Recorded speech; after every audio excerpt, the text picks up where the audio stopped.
It was one of those perfect mornings in our little cul-de-sac in Willow Creek, the kind where the sun's just peeking over the rooftops, turning everything golden, and the air smells like fresh-cut grass, mixed with that faint hint of dew.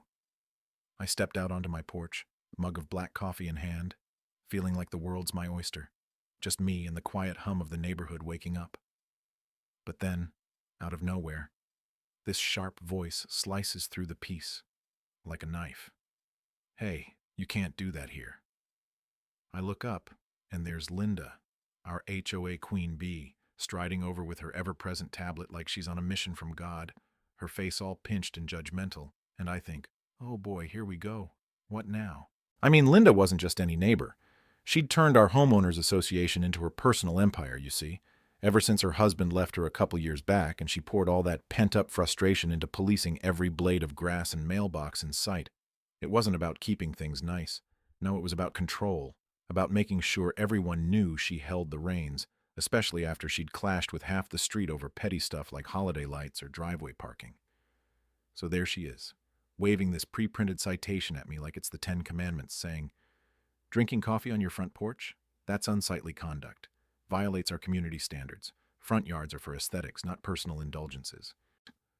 I nearly spit out my sip, staring at her like she'd grown a second head, my heart pounding a mix of confusion and that slow-burning anger you get when someone's invading your space for no good reason. Unsightly? It's just coffee, Linda. Not like I'm hosting a kegger at dawn. But she wasn't backing down, her eyes narrowing as she scribbles my name on that form with this dramatic flair, muttering, "Rules are rules, and repeat offenders get fined. Consider this your warning." I felt this wave of embarrassment wash over me as curtains twitched in windows nearby, folks peeking out but not saying a word, and my wife, Sarah, pokes her head out the door, whispering, "What's going on?" I hand her the paper, still steaming, and we just stand there, the peaceful morning shattered, replaced by this nagging doubt. Was this really about coffee? Or was Linda gunning for me because I'd skipped her last HOA meeting where she ranted about neighborhood harmony? By lunchtime, the buzz had started. Old Mr. Thompson from across the way waves me over while he's watering his roses, chuckling. "Heard Linda nailed you for Java on the porch? She got me last week for my bird feeder being too cluttered. Said it attracted pests, but really I think it's 'cause I voted against her fence height proposal." And then Mrs. Ramirez strolls by with her terrier, shaking her head. Don't get me started. She fined me for my porch swing being the wrong shade of blue. Claimed it clashed with the street's vibe. But we all know it's her way of keeping us in line, scared to push back. That afternoon, Sarah and I decided enough was enough. We plopped down on the porch swing, mugs in hand, almost daring her. And sure enough, Linda marches back with 2 HOA board flunkies in tow, looking like a sheriff with her deputies. "You've been warned," she snaps, pointing that tablet like a weapon. "Now it's a double violation. $150 fine, payable by end of week." One of the guys, this nervous type named Tom, shifts on his feet, mumbling, "Linda, maybe we can talk this out." But she cuts him off with a glare that could curdle milk, barking, "Harmony demands order!" My blood's boiling now, that inner voice screaming about fairness and boundaries, so I stand up, voice steady but edged with sarcasm. "Show me the rule, Linda. Chapter and verse from the bylaws. Or is this just another of your power trips?" She falters for a split second, flipping through her digital notes with fake confidence. But the crowd's starting to form, neighbors edging closer, murmuring. And I feel this shift, like the air's charged, everyone waiting to see if her bluff holds. It hit me then, deep down, that this wasn't just petty nonsense. Linda's grip came from years of unresolved bitterness.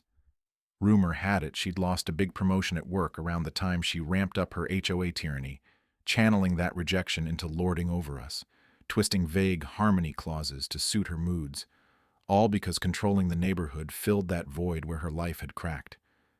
I couldn't let it slide anymore, not when it poisoned the whole street's spirit. So later that day I sneak over to the community clubhouse, this dusty little room stacked with old files, and ask the volunteer, a sweet lady named Ethel, for the official bylaws binder.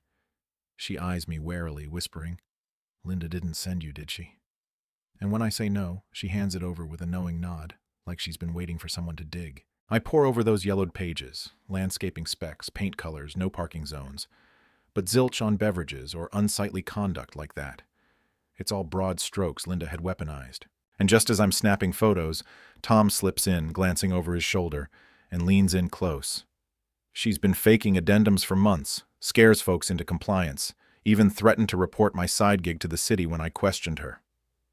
That confession lit a fire in me, turning my quiet indignation into a full-on resolve. This was about more than my morning ritual. It was reclaiming our community from one woman's unchecked ego, rooted in her fear of losing relevance after her divorce left her isolated. Walking home, binder tucked under my arm, I rehearsed my lines, heart thumping with that mix of nerves and excitement, knowing the next showdown could change everything. Sure enough, as I turn the corner, there's Linda at my fence line, tablet poised like a gun. Still at it? That's another fine. You're testing me now. I set my mug down slowly, pull out the binder with a grin that's half relief, half triumph, and say, "Funny you mentioned testing. I've got the real rules right here, and guess what? No mention of coffee anywhere. Your move." The neighborhood held its breath that next dawn. I was out early, sipping deliberately, feeling eyes on me from every house. And right on cue, Linda storms up with the full board trailing like reluctant soldiers, declaring in her most theatrical tone, "This ends today. We're voting on your expulsion from good standing." The street's alive now, folks spilling out onto lawns, kids pausing their bikes, and I raise the binder high, voice booming with that pent-up fury. "Before you vote, read this. No rule against it, folks. Linda's been making it up as she goes." She thrusts forward this crumpled packet, yelling, "Addendum 52C, unsightly behaviors include beverages to maintain our pristine image." But I snatch it gently, hold it up to the light, fonts off, no stamp, edges uneven, and announce, "This? It's a fake, just like the ones she used on your gnomes and flags." Gasps ripple out and misses. Ramirez steps up, voice cracking with years of swallowed pride. "She hit me with that for my swing, said it disrupted harmony, but it was 'cause I complained about her noisy parties." One by one they chime in, Mr. Thompson on his feeder, others on curtains, bikes, anger building like a wave, and Tom finally squares his shoulders, turning to Linda.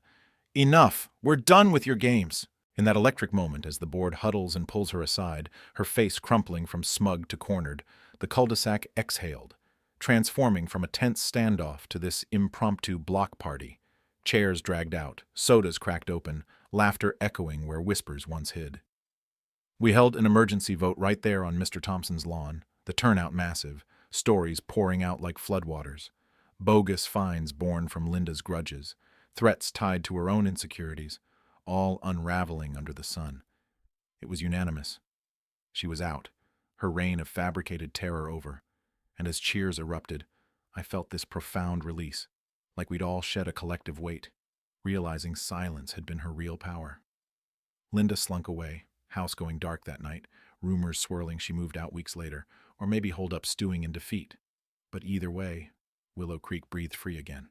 Sitting on my porch that evening, coffee warm against the cooling air, I raised my mug not just to victory, but to the quiet strength we'd found together, pondering how one person's unchecked pain can ripple out, twisting a community until someone says stop.